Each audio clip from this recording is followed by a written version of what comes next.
Oke, di sini saya Aditya Pandi. Assalamualaikum warahmatullahi wabarakatuh. Dalam kesempatan kali ini saya akan mempresentasikan review jurnal saya mengenai kepemimpinan ya. Sebelumnya saya menulis artikel ya mengenai kepemimpinan. Nah, saya rangkum dalam satu PowerPoint. Nanti saya akan presentasikan sekarang ya. Di sini ada gaya, aktivitas, dan keterampilan kepemimpinan.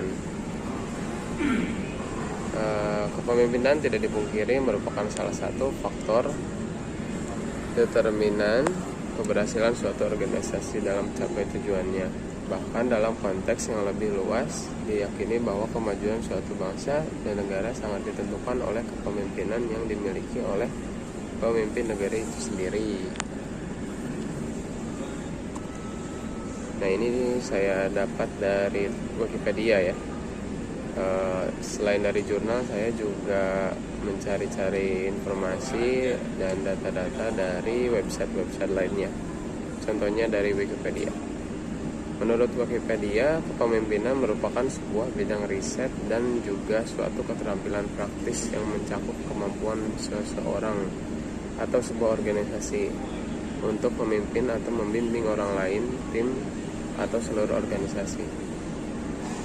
Jadi di sini bisa disimpulkan bahwa tujuan dari seorang yang memiliki kepemimpinan adalah untuk membantu organisasi dalam mencapai tujuannya ya.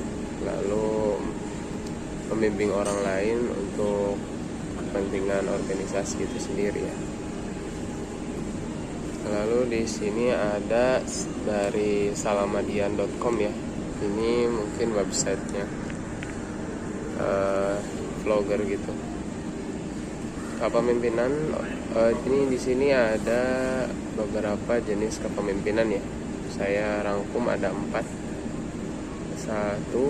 Kepemimpinan otokratis atau yang biasa kita sebut otoriter ya. Pemimpin yang seperti ini dominan dalam berbagai tindakan dan juga keputusan yang diambil. Kekuasaan kepemimpinan sangat mutlak dan hampir tidak ada celah untuk para bawahan memberikan masukan. Contohnya di militer ya. Nomor 2, ada kepemimpinan birokrasi. Gaya kepemimpinan birokrasi mengatur berbagai macam hal secara sistematis.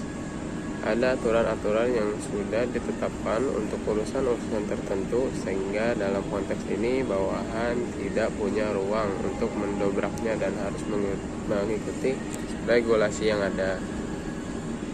Contohnya di pemerintahan ya. Jadi kalau misalnya ada masalah atau situasi, jadi untuk problem solvingnya sudah ada prosedurnya ya.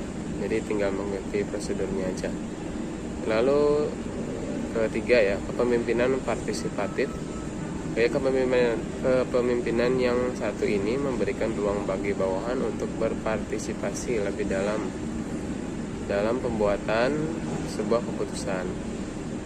Di sini contohnya perusahaan rintisan atau perusahaan-perusahaan yang baru mau up ke publik ya. Lalu keempat, ada kepemimpinan delegatif. Pada gaya kepemimpinan ini, para bawahan diberikan kebebasan oleh para pemimpin. Maka dari itu bawahan punya ruang untuk melakukan hal-hal sesuai dengan keyakinan mereka dan mampu mengambil keputusan sendiri. Namun di sini dalam kepemimpinan delegatif hanya bisa diterapkan apabila para bawahan sudah cukup matang dalam mengambil keputusan. Karena jika tidak, para bawahan akan mengambil keputusan yang kurang tepat atau salah. Lalu di materi selanjutnya atau di slide selanjutnya ada beberapa kemampuan atau keterampilan yang harus dimiliki seorang pemimpin ya.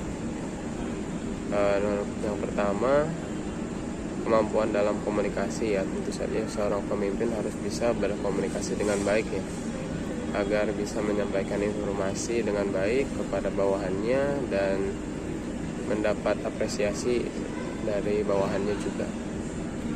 Lalu kedua ada kemampuan dalam problem solving.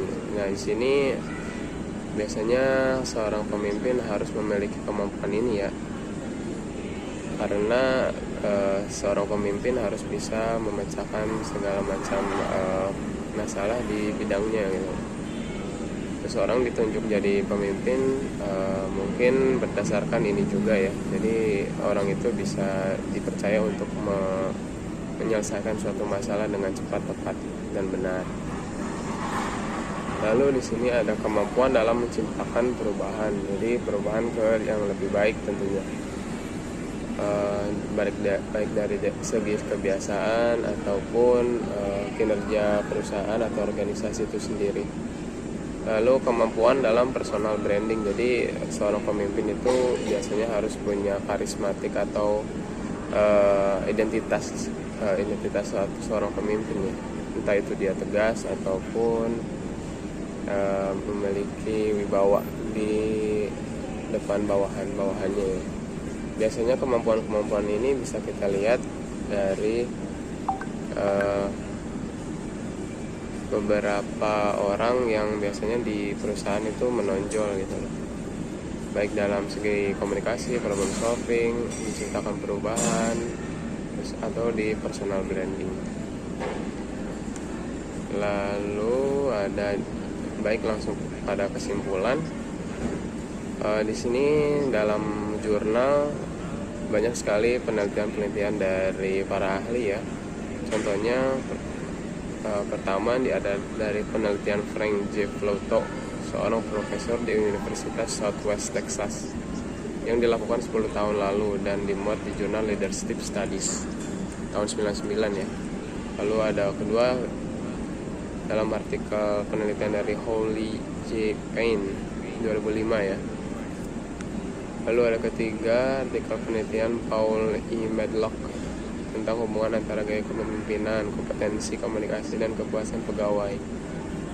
Jadi banyak penelitian mencoba mengeksplorasi hubungan antara kompetensi kepemimpinan dan komunikasi dengan variabel organisasi lainnya. Beberapa penelitian berfokus untuk menemukan hubungan antara gaya kepemimpinan dan kompetensi komunikasi. Yang lain berfokus pada pengujian pengaruh variabel-variabel tersebut terhadap kepuasan kerja dan kinerja karyawan. Nah, baik, mungkin berikut materi yang bisa saya sampaikan mengenai kepemimpinan. Sebenarnya masih banyak teori-teori yang lain yang bisa disampaikan, namun dengan keterbatasan waktu dan materi mungkin saya hanya bisa menyampaikan yang tadi aja. Jadi terima kasih atas perhatiannya. Saya Aditya Fandi dari manajemen 18K. Mohon undur diri. Assalamualaikum warahmatullahi wabarakatuh.